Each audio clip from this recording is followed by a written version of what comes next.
That stifling humidity is pushing into Quincy, and it's pushing the heat index all the way to a historic 117 degrees Sunday, tying for the 6th highest on record. It got a lot of people talking about corn sweat, but the science shows the real culprit is hundreds of miles away.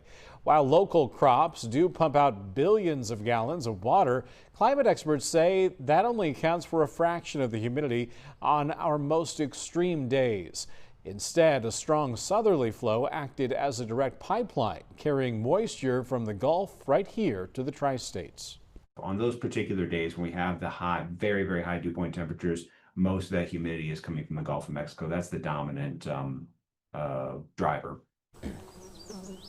And with dew points reaching the low 80s right now, our sweat simply couldn't evaporate to cool us down.